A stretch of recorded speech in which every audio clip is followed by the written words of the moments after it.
I used to believe that time healed all wounds, but that was before the house went quiet. There are silences you learn to live with, like when your kids grow up and stop needing your help, or when the radio breaks and you forget to fix it. But the silence that comes after the death of the person who shared every corner of your world, that silence is louder than anything I've ever heard. My name is Charles Bennett. I'm 74 years old, a retired machinist from Middleton, and I've lived in this house for almost 5 decades. My wife, Lillian, passed away 17 months ago, and in those 17 months I've had exactly 4 visitors. The mailman, the cable guy, the church lady with a pamphlet I didn't want, and my son, Derek. And even Derek only came because his wife, Elaine, told him to check if I still remembered how to use a microwave. This house, it's unchanged. Lillian's mug still sits on the kitchen shelf, next to mine. Her slippers are neatly tucked under the side of the bed. Every now and then I catch myself reaching for the phone to call her to tell her some silly story or ask where she put the duct tape, and then reality hits like a slap. That phone won't ever reach her again. I spend my days in the same 3 rooms: kitchen, den, and bedroom. I read, I watch old westerns, and I talk to Lillian's photo like a madman because, hell, someone's got to respond to me in this house. But each Saturday, I take the bus across town and visit the cemetery. Plot 8C. Lillian's grave has a view of the east wall and a birch tree she loved when she was alive. I bring flowers, not because I believe she can see them, but because I need to feel like she still matters to someone besides me.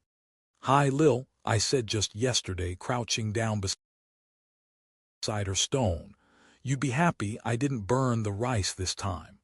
I smiled at the absurdity. No one was listening, and yet I kept talking. You see, no one listens anymore, least of all my family.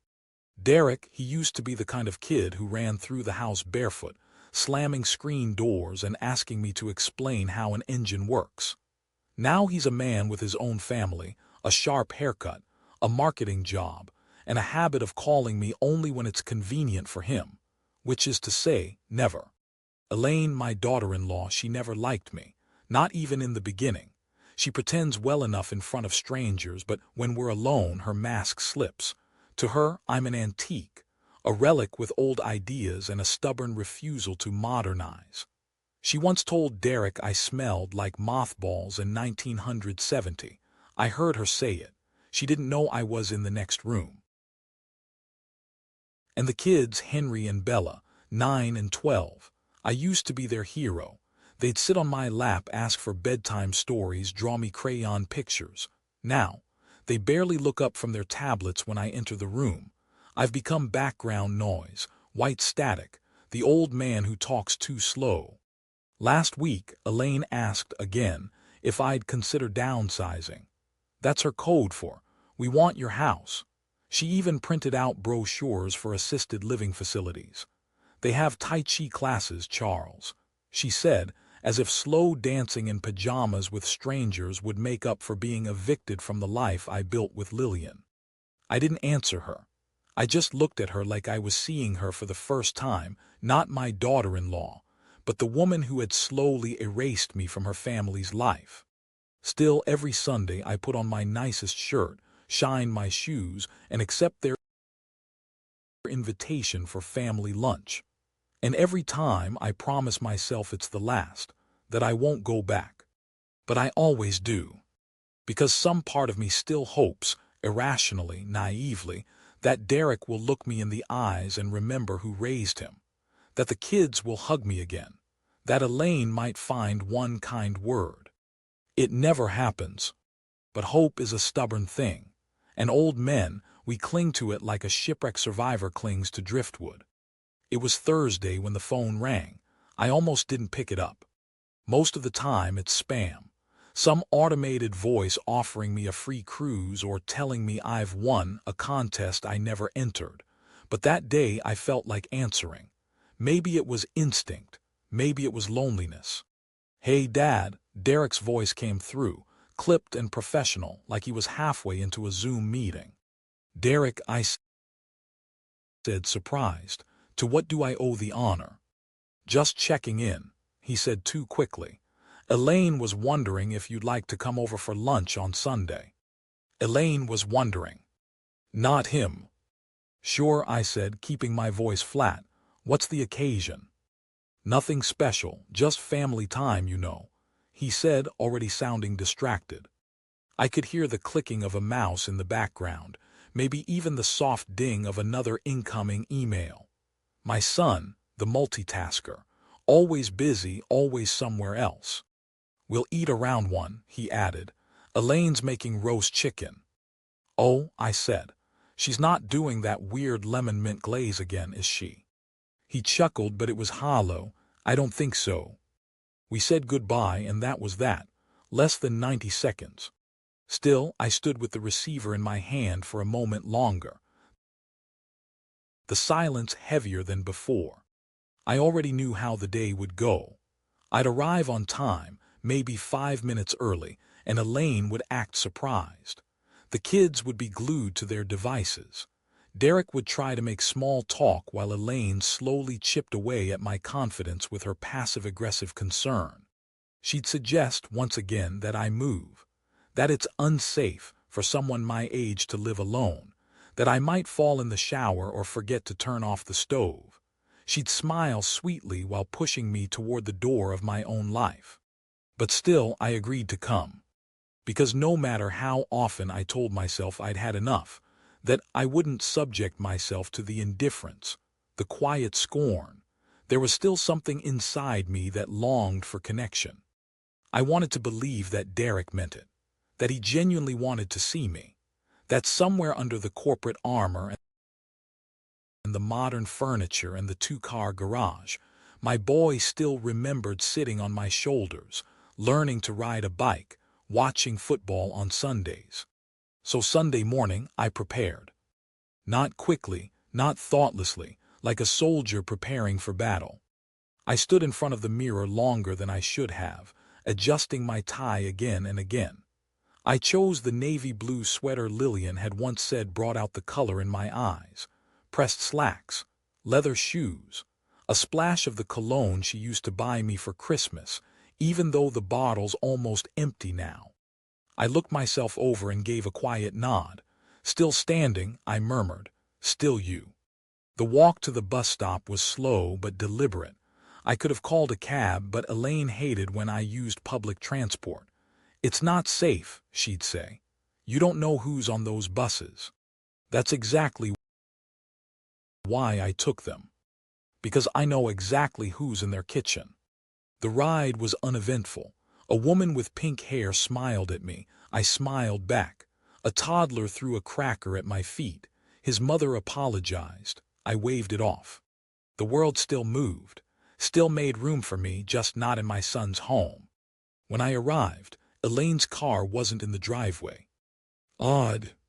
She was always there for Sunday lunch, like a sentinel. I rang the bell. Derek opened the door looking slightly surprised. Hey Dad, you're early. I checked my watch. I'm right on time. Oh, right, of course, come on in. He stepped aside and I walked into the house. Everything was pristine, too pristine. I'd never seen a house so clean and yet so lifeless. It smelled like lemon cleaner and silence. The kids were in the living room, backs curved over tablets, eyes glued to screens. Hello, Henry. Hello, Bella. They grunted in response. Bella didn't look up. Henry mumbled something that might have been hi. I couldn't be sure. I sat on the couch, trying not to feel like furniture. Elaine had to step out for a bit, Derek said from the kitchen. She'll be back soon. Oh, where to?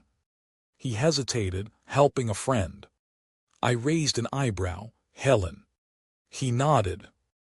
Funny. I saw Helen at the pharmacy on Friday.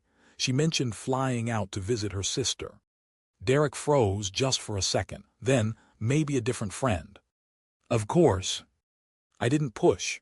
I just sat back, folding my hands in my lap, watching the room, listening to the hum of a house I didn't belong to. Everything here was curated. neutral tones, art that matched the cushions, photos with the edges just too straight, the smiles just a bit too practiced. I remembered when Derek's rooms were full of clutter and laughter and hand-drawn pictures stuck to the fridge. I remembered when he needed me. Now I was a formality. "Want some tea?" he asked. "Sure," I said. In the kitchen he clattered around, making noise, avoiding eye contact. I watched him from the doorway, my son, grown, tired, distant, and I wondered what happened to the boy who once cried when I left for work. We sat, sipping tea in awkward silence. Elaine returned 50 minutes later, breezing through the door with shopping bags and a smile I didn't trust. "Tobias," she chirped, "so glad you're here. Sorry I'm late, got caught up buying fresh herbs." "No problem," I said. She moved through the room like a hostess in a stage play, pretending everything was perfect. But it wasn't. And I was beginning to realize something was deeply, dangerously wrong beneath this polished surface.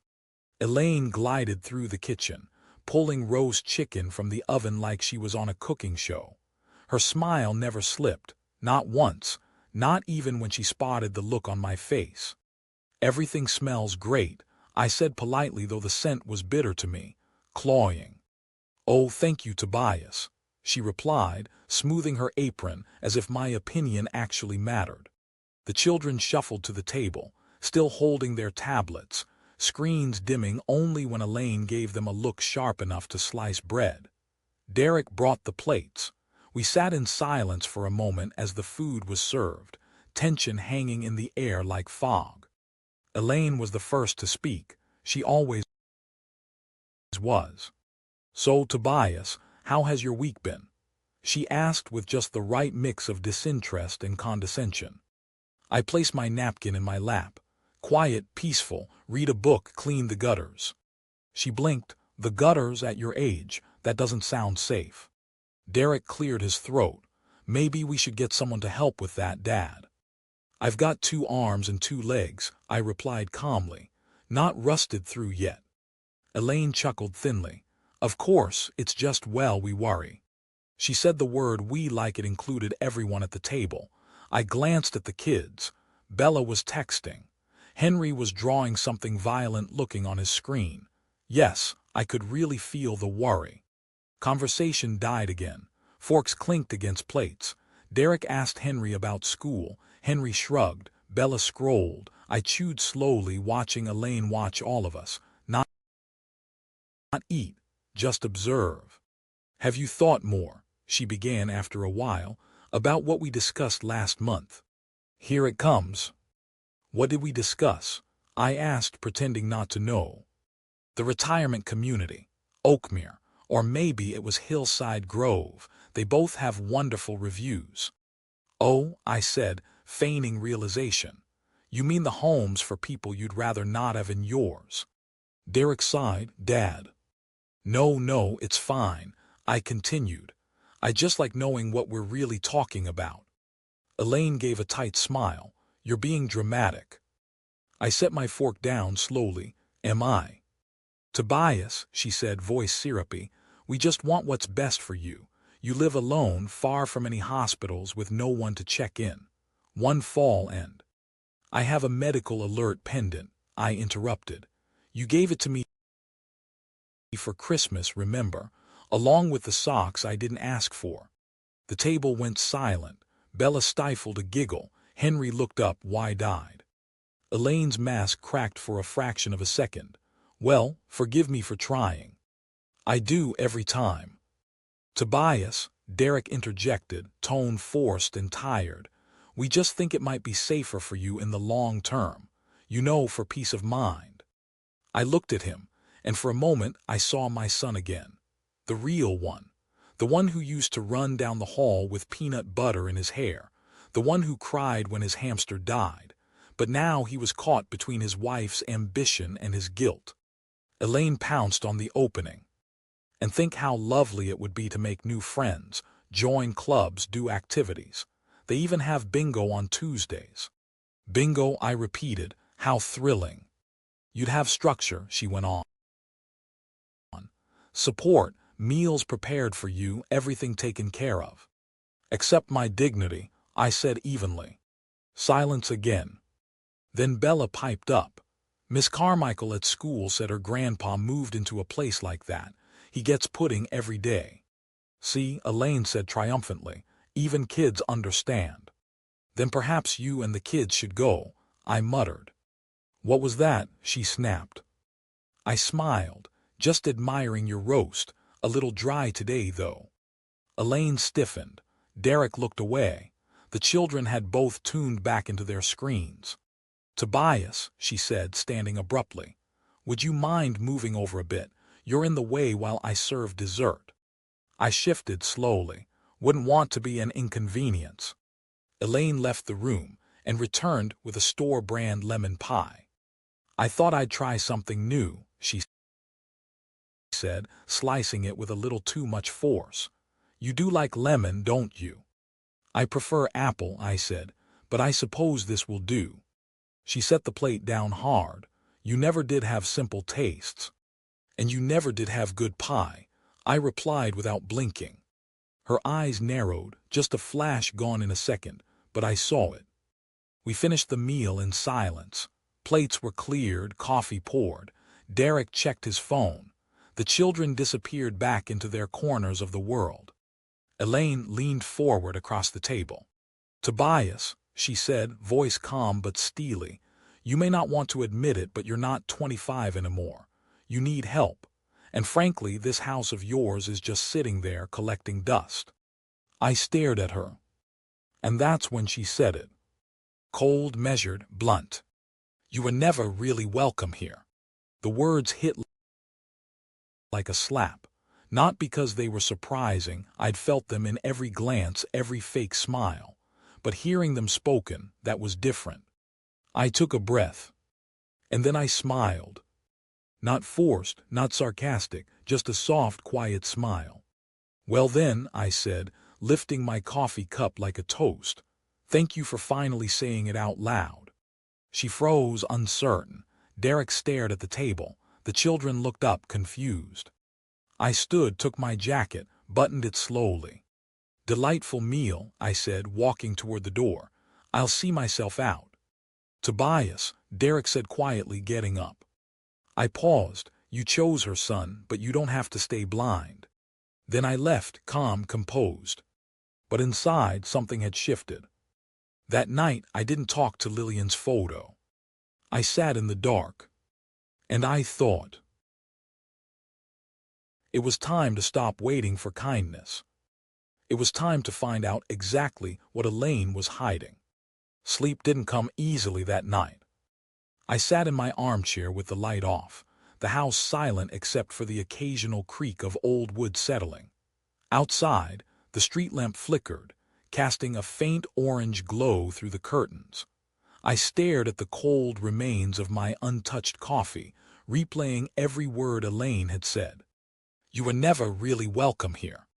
The words echoed in my head like footsteps in an empty hall. No, she hadn't slipped. She hadn't lost her temper, she meant it. Every syllable was deliberate. That smile, that practiced hospitality, the overcooked roast and lemon pie, it was all a performance. But the mask had cracked. And what was behind it? What did she want so badly that she'd finally dropped the act? Not just my absence, something more, something physical. The house. Of course. Elaine had always had a hunger for presentation. She hated that my house still had floral curtains, wood paneling, and bookshelves full of dusty National Geographics. It's a time capsule, she once said, like that was a bad thing. She didn't want me out of concern. She wanted me gone. And she wasn't subtle about it anymore. But why now? Why this push? Why the urgency? The way she leaned across the table, trying to corner me with soft words and hard eyes, that wasn't a suggestion. That was a plan. And if I knew anything about Elaine, it was that she didn't like uncertainty. She had a reason, and I needed to find out what it was. I picked up the phone and scrolled through the yellowed pages of my worn address book. Names I hadn't called in years passed by. Old coworkers, bowling buddies, a few crossed-out entries, men already buried beside wives they didn't deserve to outlive. Then I found it. Marcus Flynn, retired detective, an old friend of my brother's. We weren't close, but we'd crossed paths enough over the years to shake hands and remember stories. More importantly, I remembered Marcus as the kind of man who didn't ask unnecessary questions, just did the job. I dialed. Yeah, a rough voice answered. Marcus, this is Charles Bennett. I'm Edmund's brother. Long pause. Charlie, he said finally. Well, I'll be damned. Haven't heard your name in years. How's the old man doing? Gone, I said. 5 years now. I'm sorry, really. What can I do for you? I hesitated. The words felt foreign in my mouth. I need help, a job actually, a private one. He chuckled. You know I'm retired, right? Not looking for handcuffs, just eyes, maybe a few photos. Another pause. Tell me who. My daughter-in-law, I said. There was a silence, not out of shock but recognition. Go on. So I did. I told him everything, the coldness, the rehearsed kindness, the repeated suggestions to move out. How she'd suddenly turned, how the smile vanished, how I could feel something bigger brewing underneath. And Marcus didn't interrupt once. I think she's having an affair, I said finally. And I think she wants me out of the house so she can sell it. Or worse, she's planning something to push me into a home, forcefully. You have any proof? No, just gut instinct. And a man my age doesn't accuse without backup. He was quiet for a moment. Then I've got a guy, young, discreet, does surveillance work for divorce cases, but I'll supervise it personally. If there's something going on, we'll know within the week. I'll pay, I said. I didn't ask, Marcus replied. But yeah, we'll talk price later. Right now, just give me the details. I listed everything I knew. Elaine's work schedule, where the kids went to school, the gym she bragged about but rarely attended, and the friend she claimed to be visiting every other Sunday. I'll need a recent photo, Marcus said. I reached into a dusty photo album. There was one from last Christmas. Elaine, standing next to the tree in a red sweater, fake smiling for the camera, one hand clutching Derek's arm like she owned it. I've got one, I said. Drop it in my mailbox tomorrow, he instructed. I'll start tailing her Monday. We hung up. For the first time in months I felt alive. Not angry, not bitter, just sharp, focused. I was doing something, taking control of a life that had slowly been boxed up and labeled past due.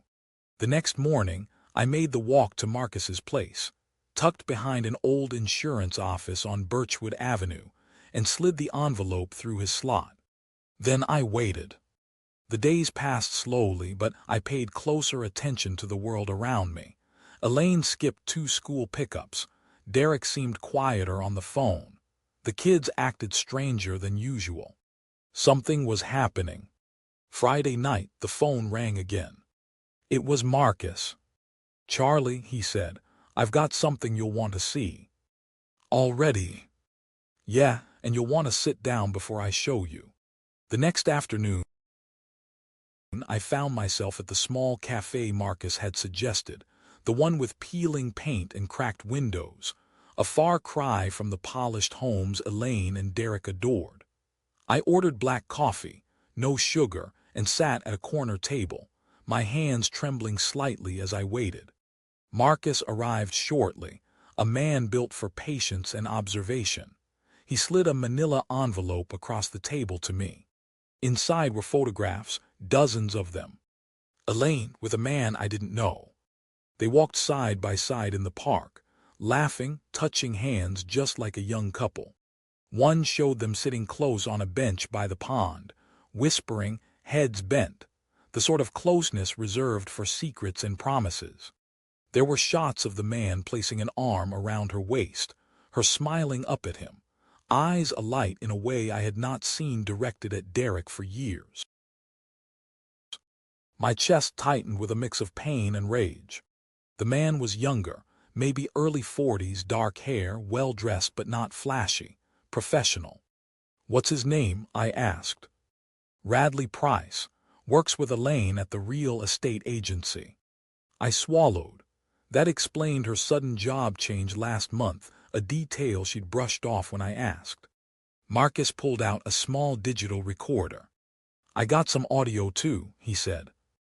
I pressed play. Elaine's laughter floated from the speaker, light and carefree. Then a man's voice, low and confident. "When will you tell him?" Elaine's voice hesitant. "Soon, but I need to handle your father first." The man scoffed.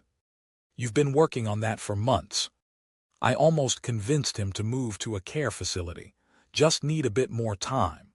We'll get the house, then start fresh. You sure he'll agree?" Elaine's voice grew firm. "If not, I'll find another way. He's old, frail, it won't take much." The recording sent a chill down my spine. She wasn't just having an affair, she was plotting against me.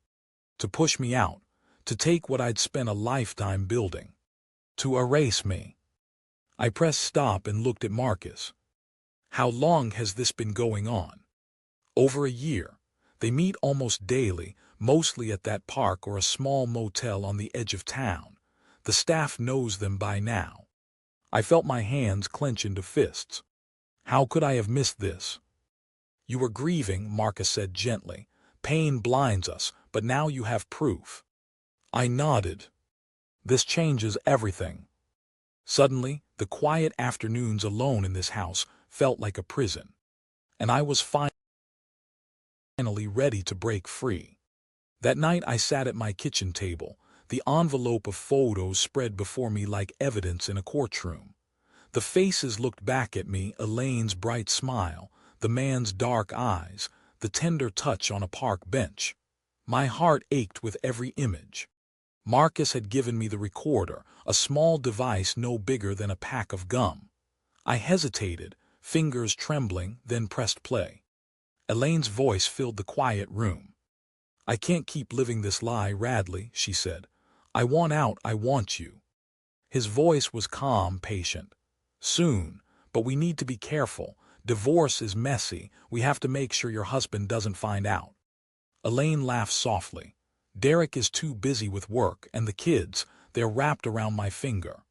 A pang shot through me. I pictured Henry and Bella, unaware of the storm gathering around them. The man's voice softened. "What about your father-in-law?" Elaine's voice hardened. "He's the problem. He refuses to leave the house. He's a stubborn old man who won't admit he needs help." I clenched my jaw. "He's our biggest obstacle," she continued. "If I can push him into a nursing home, we sell his house, the money will be enough for us to start over." The cold calculation in her tone was unbearable. "She doesn't just want me out," I whispered to myself. "She wants my life." The tape continued. Elaine spoke of how she tried to convince Derek that I was a burden, how she planted doubts about my health, my memory, how she'd staged minor accidents to scare me. My blood ran cold. Then came the plan. "As soon as Tobias moves, I'll file for divorce," Elaine said, her voice dripping with certainty. "Derek will be too distracted to fight me. I'll ask for minimal alimony to make it quick." Radley's laughter followed, low and satisfied. "We'll have a new home, a fresh start, just the two of us." I turned off the recorder, heart pounding. This wasn't just betrayal. It was destruction. She planned to break my family apart. Abandon my grandchildren. Take everything we'd built. And I had to stop her. But how? I stared at the photographs again. Elaine smiling while clutching Derek's arm. Radley's smug grin. The truth was undeniable. I had proof. What I didn't have was a plan. The days that followed were a restless haze. I sat by the window, watching Elaine's comings and goings, clutching the photos and the recorder like lifelines. My house felt smaller, the walls closing in with secrets and lies. Marcus and I met again, plotting the next step. "We need a stage," he said, voice low and urgent. "Somewhere you can show your family the truth, somewhere they can't escape." I nodded slowly. A family dinner, somewhere private but with enough room for all of us. Marcus tapped his pen against the table. "There's a place downtown, Marco's Restaurant. Private rooms, big screen, sound system. Perfect for what you need." The plan took shape quickly. I called Derek, masking my tone, inviting the family for a dinner at Marco's. "Just us," I said, "a chance to talk like old times." Surprisingly, he agreed. Elaine's fake smile on the phone didn't fool me. Marcus worked his connections and secured the room, explaining only that this was a sensitive matter and needed discretion. I spent the next few days preparing, dusting off old memories, polishing the silver, rehearsing calm words I might never say. The night of the dinner, I dressed carefully in my best suit, the one Lillian had given me decades ago. The weight of the moment pressed on me. When we arrived, the room was perfect, cozy, private, with a screen dominating one wall. Elaine and Derek arrived with the children, their faces masks of polite smiles. I seated them carefully, perfect viewing angles, no distractions. As dinner progressed, Elaine took the lead, pouring on her practiced charm, trying to smooth the way for her next move. But I was ready. When dessert was served, I pressed the small button Marcus had given me. The lights dimmed. The screen flickered to life. Photos of Elaine and Radley filled the screen, walking hand in hand, laughing in the park, entering the motel late at night. Elaine's face froze. Her eyes darted around, searching for an escape. Then came the audio. Her voice, clear and unmistakable, echoing through the room. "I can't wait any longer, Radley. I want to be with you, only you." Derek's face paled. The children stopped eating. Elaine stood abruptly, her chair scraping against the floor. "Turn it off," she shouted. The door locked with a click. No one could leave. She rushed to the screen, desperate to stop the playback. But Marcus had anticipated her moves. No buttons, no wires, no chance to interfere. The room filled with the harsh truth. Elaine's confession about pushing me into a nursing home. The plan to sell the house. The intent to abandon the family. Silence followed the final frame. Elaine's facade crumbled. She no longer argued. No excuses. Just a quiet surrender. Derek's eyes filled with tears. The children looked at their mother with disbelief. I sat back, the weight of years of pain and betrayal finally lifting. The truth was out. And now nothing could hide it. The room was heavy with silence after the video ended. Elaine stood motionless, her arms limp by her sides. Her eyes no longer held the false brightness of earlier. They were dull, defeated. Derek sat frozen, staring at the screen as if trying to erase the images from his mind. The children, Henry and Bella, clung to each other, wide-eyed and trembling. Finally, Elaine spoke, her voice weak and hesitant. "I can explain," she said, barely above a whisper. Derek's voice cracked with pain as he looked at her. "Explain what? How you betrayed me, how you planned to push Dad out and sell his home, how you intended to abandon us." Elaine's gaze dropped to the floor. "I was unhappy," she said quietly. "I felt neglected. Derek was never around, and Charles, he was stuck in the past." "Neglected?" Derek's voice rose. "You left me to manage everything, and now you throw it all back on us. Mom, how could you?" Her eyes filled with tears. "I didn't mean for it to come to this. I was desperate." Bella wiped her eyes, her voice trembling. "Mom, why didn't you tell us? Why did you have to lie?" Elaine opened her mouth, but no words came. I watched them all, feeling the raw weight of shattered trust. Then Derek turned to me. Dad, did you know when? Not long ago, I admitted. I saw them together by chance. I hired Marcus to find the truth. I wanted proof, not rumors.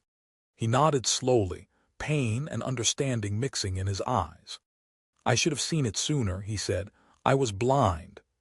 Henry, surprisingly steady, looked at his mother. We heard everything, Mom. We don't want lies. Elaine sobbed quietly, realizing the walls she'd built had crumbled completely. I reached out to my grandchildren. None of this is your fault, I told them. Families are complicated, but love is what holds us together. The evening ended in tears and long, honest conversations. I could see the first cracks in the walls of deception. Maybe, just maybe, this was the beginning of healing. The days following the dinner were a blur of conversations, phone calls, and quiet reflection. Derek and Elaine had moved out of the house within a week. The children stayed with me for the time being, a small comfort in a fractured world. Elaine called once, leaving a voicemail full of apologies and promises to change. I didn't return the call. Derek and I talked every day now, tentatively rebuilding the bridge that had nearly collapsed. He admitted he had been blind to Elaine's true nature, caught in the whirlwind of work and obligation. I never wanted to hurt you, Dad, he said, voice thick with regret. I was wrong. I told him forgiveness would take time, but I was willing to try. The house felt different with the kids around. Laughter returned, quiet at first but growing. Henry helped me fix the garden fence, asking about the flowers Lillian loved. Bella and I baked cookies, their warmth filling the kitchen where silence had ruled for so long. I realized I wasn't just their grandfather. I was their anchor, their safe place. We talked about Lillian often, the woman who had built this family from love and sacrifice. I promised to keep her memory alive, and to protect what remained of the family she had cherished. Life wouldn't be the same. It never is after betrayal. But in the midst of broken pieces, new beginnings were possible. And for the first time in a long while, I felt hope. A few weeks later, on a chilly Saturday afternoon, I found myself once again sitting by Lillian's grave. The sun was low, casting long shadows across the manicured grass. I placed fresh chrysanthemums, her favorite, on the headstone, their bright yellow a sharp contrast to the gray stone. Lil, I whispered, I did what I had to do, for Derek, for the kids, for us. As I stood to leave, I noticed a familiar figure approaching. It was Bella, clutching a small bouquet of wildflowers, eyes downcast but determined. Grandpa, she said softly, placing the flowers beside mine. I smiled, my heart swelling. Hello, sweetheart. She looked up, her gaze steady. I wanted to say thank you. For what? For never giving up on us. Even when it was hard, you're still here. I reached out and took her hand, feeling the warmth of new beginnings. We talked for a while about school, friends, and the future. She told me about her dreams, and for the first time in many months, I felt the weight of loneliness lift. On the walk home, I thought about the journey we'd been through, the pain, the betrayal, the truth revealed. But also the healing, the love that still remained, and the family we were rebuilding. I know Lillian would be proud. And so am I. Thatcher's voice, steady beyond his years, broke the silence. Don't feel sorry for us. We heard what she said. She wanted to leave us because her new friend doesn't like children. The room froze. Elaine's face paled, her eyes darting between her son and the others. Thatcher, baby, that's not true, she said, voice trembling as she took a step toward him. Don't call me that, he snapped, pulling away. You lied to us all the time. Tears welled in Elaine's eyes as she opened her mouth to plead, but no words came. The children's pain was raw and unmistakable, and even Derek looked lost, grappling with the unraveling of the family he thought he knew. I looked at my son and saw the storm raging behind his eyes, hurt, betrayal, confusion. He had to come to terms not only with his wife's deceit but with his own blindness. The man he trusted had shattered their world. I didn't want you to find out this way, Elaine finally whispered. I was scared. Derek shook his head, the weight of disappointment pressing down on him. Scared? You should have been scared of hurting us. He turned to me. Dad, why didn't you tell me sooner? I met his gaze steadily. Because I knew you wouldn't believe me without proof. I needed you to see the truth with your own eyes. The room felt heavy, thick with the gravity of what had been revealed. Slowly, the children began to weep quietly, clutching each other for comfort. I reached out to them, my voice gentle yet firm. None of this is your fault. Sometimes people make mistakes, but we're here now and we will face this together. I caught Bella's trembling hand and squeezed it. She looked up, searching my face for reassurance, and I gave her the strongest smile I could muster. We were broken, yes, but not beyond repair. The evening passed with more tears and whispered conversations than angry outbursts. Elaine sat down, resigned, as if the battle was lost before it even began. Derek held his children close, his protective instincts flaring. For the first time, the truth was out in the open, unfiltered and undeniable.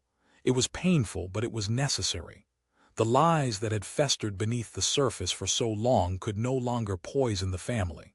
In the days that followed, Elaine packed her things and moved out. The house felt emptier than before, but it was a relief, a step toward healing. Derek and I began to rebuild our relationship, tentative but real. We talked for hours about everything and nothing, reconnecting through shared memories and mutual pain. The kids, sensing the shift, began to open up again, their laughter slowly returning to the rooms where silence once reigned. Elaine's absence was felt deeply, but the wound she left behind began to mend with time. We learned to lean on each other in ways we hadn't before. Derek took on more responsibility at home, determined to make up for his absence. Henry and Bella spent weekends with me, and we found comfort in small routines, baking cookies, fixing the garden fence, watching old movies. Each moment was a stitch sewing our family back together. One afternoon, as I sat in the garden, Henry came over holding a handful of wildflowers. "Grandpa," he said shyly, "these are for you." I smiled and took them, feeling a warmth spread through me that I hadn't felt in months. "Thank you, son," I said. "Lillian would have loved these." It was in these small gestures, the flowers, the laughter, the shared stories, that I found hope rekindling in my heart. On a quiet Saturday morning, Bella and I visited the cemetery together. She placed a small bouquet of daisies on Lillian's grave and looked up at me. "Grandpa," she said softly, "thank you for never giving up." Her words struck deep, reminding me why I had fought so hard to protect this family. We stood there for a long time, wrapped in silence, honoring the past while embracing the future. Life was no longer defined by loss and betrayal, but by resilience and love. The scars remained, but they no longer dictated our story. Together, we faced each new day with a renewed sense of purpose, determined to build a family stronger than before. And though the road ahead was uncertain, I knew we would walk it side by side, bound by blood and the unbreakable ties of the heart. Months passed, and with each day the echoes of past pain faded just a little more, replaced by moments of genuine connection and healing. Derek and I settled into a new rhythm, long talks over coffee, shared projects around the house, and quiet afternoons watching the kids play in the yard. It wasn't perfect. Trust needed time to grow back, and there were days when shadows from the past crept in, testing our resolve. But the cracks in our family's foundation were slowly mended with patience and forgiveness. The children blossomed in this renewed environment. Henry's laughter returned, vibrant and free, and Bella's eyes sparkled with a newfound confidence. We celebrated birthdays and holidays with simple joy, reliving traditions Lillian had started, honoring her memory with each cake baked and each story told. These rituals became our anchor, grounding us as we navigated the complexities of loss and change. One evening, as the sun dipped low and painted the sky with hues of orange and pink, I found myself on the porch with Derek. We sipped tea in companionable silence before he broke it, his voice soft. "Dad, I want you to know how grateful I am for everything you've done, for standing strong." I looked at him, the man my son had become, and felt a swell of pride mixed with bittersweet sadness. "We've been through a lot," I replied, "but family is worth fighting for." The house, once heavy with silence, now brimmed with warmth and life. The walls held memories of laughter, tears, and whispered promises. I kept Lillian's belongings as she had left them, a testament to a love that endured beyond death. Her garden bloomed each spring, a riot of colors and scents that reminded me daily of her gentle spirit. There were still quiet moments, moments when I sat alone by her grave, speaking to the woman who had been my partner, my confidante. I told her about the family we were rebuilding, about the children who now ran to me with open arms. I felt her presence in the rustling leaves and the soft breeze, a comforting reminder that love transcends even the finality of loss. Life had changed irrevocably, but it had also been given a second chance. And as I looked toward the future, surrounded by the family I had fought to protect, I knew that no matter what storms came our way, we would face them together, stronger, wiser, and united by the unbreakable bonds of love. In the end, the greatest victory wasn't exposing the betrayal or surviving the heartbreak. It was the resilience of a family determined to heal, to forgive, and to love again. And that was a story worth telling. The seasons shifted, and with them, the pace of our lives settled into something steady and familiar. The kids grew more comfortable around me, sharing little pieces of their worlds, school stories, favorite songs, and dreams for the future. I watched Henry carefully tune his bike and Bella eagerly practice piano lessons in the quiet corners of the house. These ordinary moments were the threads weaving us back together, stitching a new family fabric from frayed edges. One afternoon, while sorting through a box of old photographs, I found a picture of Lillian and me on our wedding day. The sun caught the edges of the photo, giving it a soft glow. I smiled, tracing her face with a finger, feeling both the sting of loss and the warmth of remembrance. It was then I realized that even as life moved forward, the past lived on inside us not as a chain, but as the roots grounding us firmly in who we were and who we would become. Derek and I started working on the garden together, planting flowers and vegetables, sharing stories of the past and plans for the future. One evening, as we washed dirt off our hands, he looked over and said, "Dad, it feels like things are finally right again." His words settled in me like a bomb. We had survived the storm. We had faced the truth, painful as it was, and chosen to rebuild rather than break. The wounds remained, scars etched deep, but they reminded us of the strength we'd found within ourselves and in each other. Sometimes late at night, when the house was still and the world outside hushed, I would sit by the window looking out at the stars. I'd whisper to Lillian, telling her about the family we were healing, the love that endured despite everything. And somewhere in that quiet space, I felt her smile, a gentle reassurance that while life could change in an instant, love was forever. The road ahead would not always be easy, but with each step I carried the certainty that no matter what challenges awaited, I was no longer alone. My family was here, imperfect, fragile but resilient. Together we would face whatever came next, bound by the past, present, and an unshakable hope for tomorrow.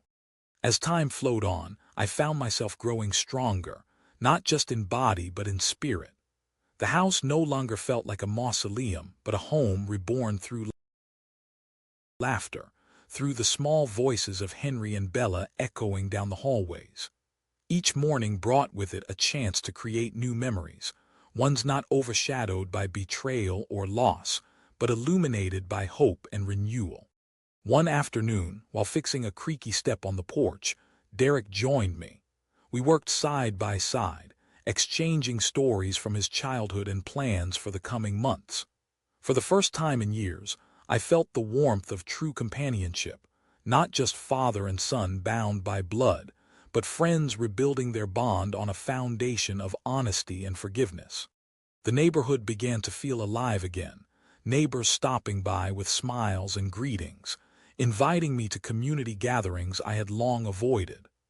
I accepted, eager to reconnect with the world I had once stepped away from, knowing that my family's strength was part of a larger tapestry of love and support.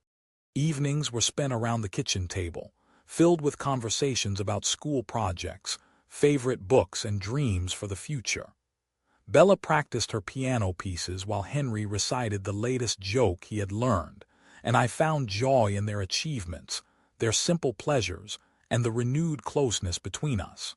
Sometimes, when the house was quiet and the moonlight streamed through the windows, I thought about Lillian. I spoke to her softly, sharing the milestones, the struggles, and the triumphs of our family. I felt her presence in the gentle rustle of the leaves, in the warmth of the sunlight on my face, a constant reminder that love transcends even death. Life had changed irrevocably, but it had also been given a second chance. And with each passing day, I embraced the future, knowing that no matter what storms we faced, the bonds we rebuilt would carry us through, strong, enduring, and unbreakable. Years passed, and the house grew warmer with every shared meal, every whispered good night, every laugh that echoed through its halls. The wounds of the past did not vanish, but they softened, becoming part of the story we told, a story of survival, forgiveness, and love reclaimed. Derek found his way back to the family he had nearly lost, balancing work with the devotion his children and I deserved. The kids blossomed, their eyes bright with the innocence and curiosity of youth, and their hearts open to the new bonds we nurtured.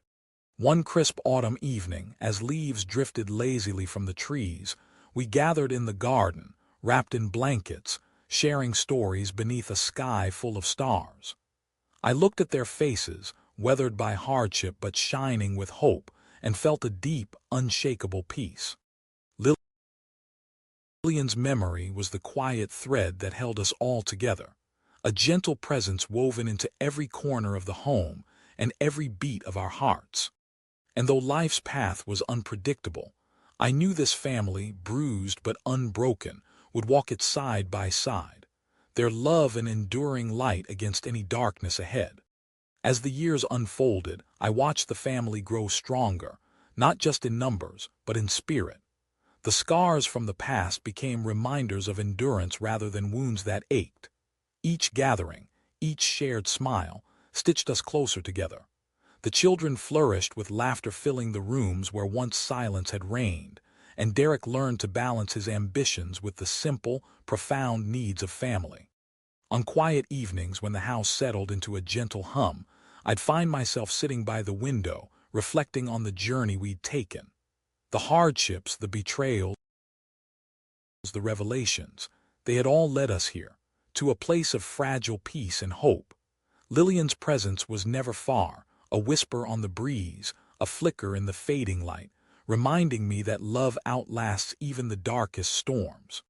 And so we moved forward, not forgetting the past but embracing the future. Together, we built a new chapter, one filled with resilience, forgiveness, and the unbreakable bond that defines family. No matter what came next, I knew we would face it as one, carrying the strength of those who came before us and the promise of those yet to come. The seasons continued to turn, each one layering new experiences and memories onto the fabric of our lives. The house, once heavy with silence and suspicion, transformed into a sanctuary of warmth and belonging. With every creak of the floorboards and every soft murmur of conversation, it breathed anew, infused with the lives of those who now called it home.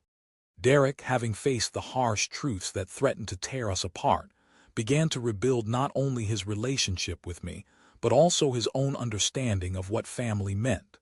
He took the time to be present, to listen, and to support the children in ways he hadn't before.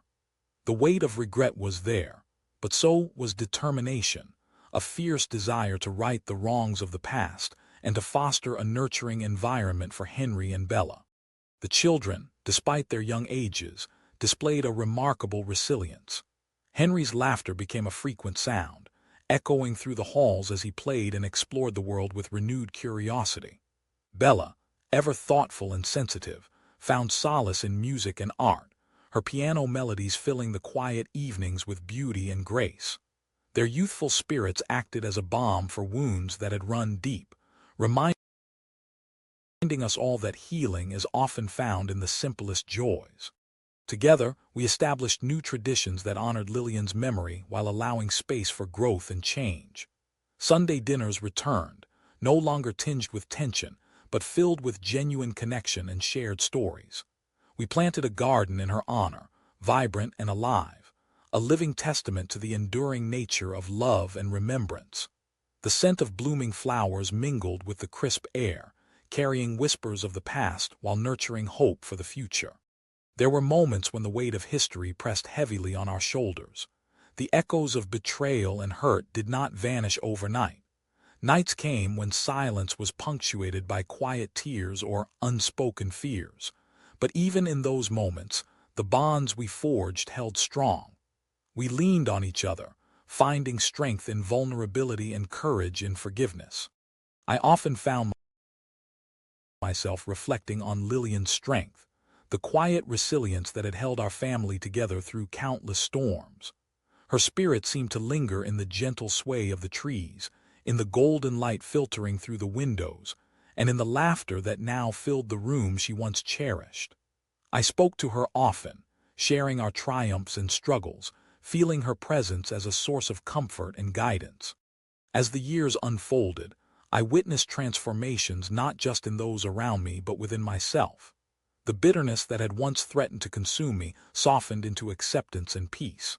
The pain of loss was tempered by gratitude for the love that remained and the possibilities that lay ahead. I embraced the role of a grandfather with renewed joy, cherishing every moment spent with Henry and Bella, knowing that time was both precious and fleeting. Our family's story became one of redemption and renewal, a testament to the power of truth, the necessity of confronting pain, and the healing that comes from opening one's heart. We were no longer defined solely by past wounds, but by the choices we made to grow beyond them. In quiet moments, as I sat in the garden or walked through the house filled with the sounds of life, I felt a profound sense of gratitude. Gratitude for the battles fought, for the truths uncovered, and for the love that endured despite everything. The future was uncertain, as it always is, but it was ours to shape, a canvas upon which we would paint new memories, stronger and brighter than before. No matter what challenges awaited, I knew this family would face them together, bound not just by blood but by shared experiences, forgiveness, and an unbreakable hope. The journey had been long and arduous, but in the end it was a story of survival, love, and the enduring strength of the human spirit.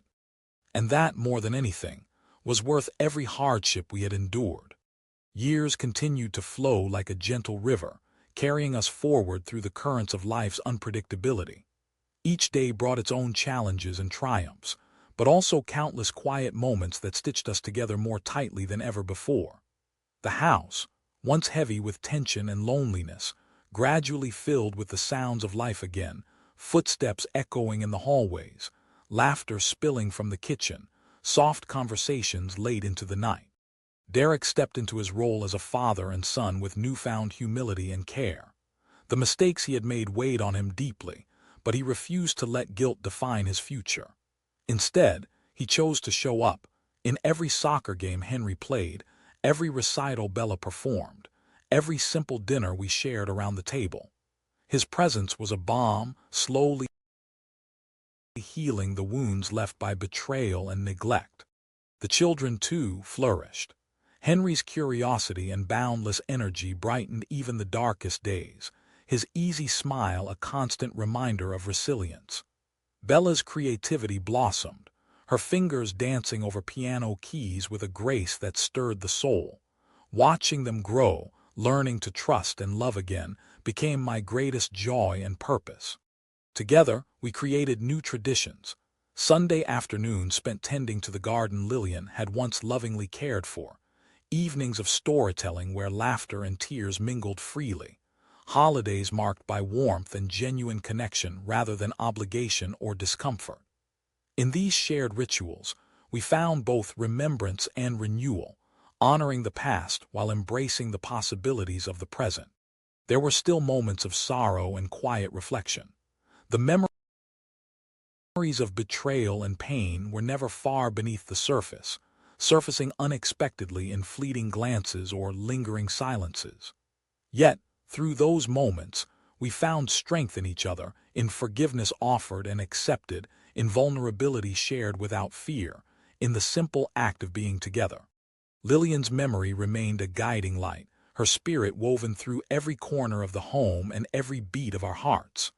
I spoke to her often, feeling her presence in the gentle rustle of leaves, the warmth of the morning sun, the soft whispers of the wind. Her legacy was the love she left behind, a foundation upon which we rebuilt our family. As time passed, I found peace within myself. The bitterness and anger that once threatened to consume me gave way to acceptance and gratitude. I embraced my role not only as a grandfather but as a witness to resilience, both mine and theirs. Each day was a gift, each moment an opportunity to deepen the bonds that held us together. Our journey was far from over, and the road ahead remained uncertain. But now, we traveled it as one, a family forged in hardship, tempered by truth, and strengthened by love. No matter what trials awaited, I knew we would face them united, carrying forward the unbreakable hope that had brought us through the darkest of times. This was our story, not one of perfect harmony, but of real people, flawed and fragile, choosing every day to love and fight for each other. And in that choice lay the true meaning of family. The years that followed were a testament to quiet resilience and the gentle power of second chances. Each morning began with a renewed sense of purpose. The routines once taken for granted now cherished as precious moments of normalcy.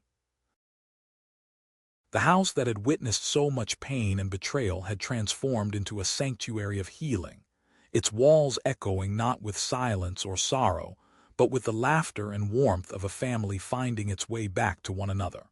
Derek grew more attentive with each passing day, shedding the distractions that had once pulled him away. He attended every school recital, cheered at every soccer match, and made time for long conversations that bridged the gap between father and son. His commitment was steady, a living proof that even broken relationships could mend with effort and love. Henry and Bella blossomed in this environment, their spirits nurtured by the newfound harmony around them. Henry's boundless energy filled the garden with life as he chased butterflies and explored the world with unbridled curiosity. Bella's melodies on the piano became the soundtrack of our evenings, her fingers coaxing beauty from the keys, filling the house with hope and light. Together, we cultivated traditions that honored the past while embracing the future. Sunday afternoons were spent tending to the garden Lillian had once nurtured, the soil rich with memories and new beginnings. Holidays brought us together around tables laden with food and stories, each gathering a celebration of survival, forgiveness, and love renewed.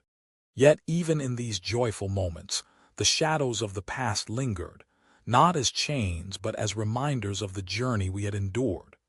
There were days when tears came unbidden, when memories of betrayal cast a fleeting gloom. But these moments were met with openness and compassion, the family circle closing tighter to offer comfort and understanding. Lillian's presence was felt in every corner of the home and every beat of our hearts.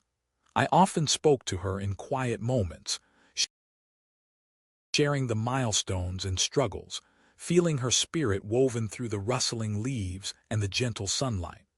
Her legacy was the love that endured beyond loss, a guiding light through the uncertainties of life. In time, I found peace within myself, a calm born from acceptance and gratitude. The bitterness that once threatened to consume me had softened into a quiet strength. Embracing my role as a grandfather and patriarch, I treasured each day as a precious gift, each moment with my family a testament to the enduring power of love. The road ahead remained unknown, filled with both promise and challenge, but we faced it together, resilient, united, and hopeful. Our story was no longer defined by betrayal or pain, but by the courage to heal, the willingness to forgive, and the unbreakable bonds of family forged through adversity. And as I looked toward the future, surrounded by those I loved, I knew one truth above all. Love, when nurtured and protected, could weather any storm and light the way through even the darkest nights. Time continued its steady march forward, bringing with it subtle changes that wove themselves into the fabric of our lives. Each new day was an opportunity, sometimes small, sometimes profound, to strengthen the ties that bound us. The children grew taller, their voices deepening, their personalities blossoming in ways that filled me with quiet pride. Henry, once shy and reserved, now spoke confidently about his dreams, his eyes shining with determination. Bella's delicate hands danced across the piano keys with growing mastery, her music a testament to resilience and hope. Derek and I found our relationship evolving too. The distance that had once separated us diminished with shared experiences, fixing the roof, attending school events, or simply sitting side by side in the fading light of dusk, talking about everything and nothing. The silence that had been heavy and oppressive transformed into a comfortable stillness, a sign of healing and renewed trust. We learned to listen without judgment, to forgive without forgetting, and to move forward without losing the lessons of the past. Our home became a refuge not only for us but for friends and neighbors, a place where stories were exchanged, laughter echoed, and support was freely given. The garden bloomed more vibrantly with each passing season, a living symbol of the life and love that flourished within those walls. The rituals we created, whether tending the earth, sharing meals, or gathering around the fireplace, grounded us, offering a sense of continuity amid the inevitable changes of life. Yet even amid this newfound peace, the echoes of earlier struggles lingered in subtle ways. There were moments when shadows crossed our faces, when unspoken fears whispered at the edges of our hearts. But those moments no longer held us captive. Instead, they became opportunities to deepen our connections, to speak openly, and to reinforce the foundations of our family. In quiet solitude, I often reflected on the journey we had traveled, the pain endured, the truths uncovered, and the love reclaimed. Lillian's memory was a steady companion, her presence felt in the soft glow of morning light and the gentle rustle of leaves in the breeze. Her strength and grace continued to inspire me, reminding me that even in loss there is life, even in sorrow there is hope. As the years unfolded, I came to understand that family is not defined solely by blood or perfect harmony, but by the willingness to confront hardship together, to forgive, and to embrace growth. It is the shared commitment to stand by one another, even when the path is difficult. And so, surrounded by those I love, I stepped into the future with a heart both humbled and hopeful. The road ahead was uncertain, as all roads are, but I knew we would walk it side by side, stronger, wiser, and united by a love that had weathered the fiercest storms and emerged enduring, unbreakable, and true. The steady rhythm of daily life became our new normal. Mornings filled with the smell of fresh coffee and laughter as the kids prepared for school. Evenings warmed by stories shared around the kitchen table. Weekends blossoming with simple joys like gardening, bike rides, and movie nights. These moments, seemingly ordinary, carried the weight of healing and the promise of renewal. I watched Henry grow into a thoughtful young man, his curiosity about the world matched only by his kindness. Bella's passion for music blossomed into dedication, her piano recitals becoming cherished family events that reminded us of beauty born from resilience. Their youthful optimism infused our home with energy, reminding us that life's darkest chapters can be followed by bright new beginnings. Derek and I found a renewed partnership, not without its challenges but rooted in mutual respect and understanding. We shared more than blood. We shared vulnerability, forgiveness, and a commitment to rebuild. His efforts to be present, both physically and emotionally, restored a connection that had long been strained. Our conversations grew deeper, our silences more comfortable. The garden we tended became a metaphor for our family's journey.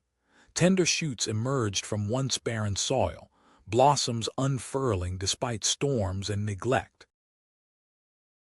Each new leaf and flower symbolized hope, growth, and the nurturing care required to sustain life and love. Even in quiet moments of reflection, I felt Lillian's presence. Her spirit, woven into the fabric of our home and hearts, guided us gently forward.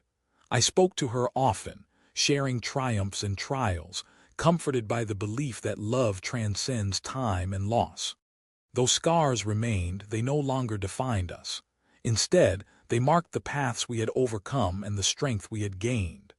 Together, we embraced the future, uncertain but full of possibility, confident that the bonds forged through hardship would sustain us through whatever lay ahead. This was more than survival.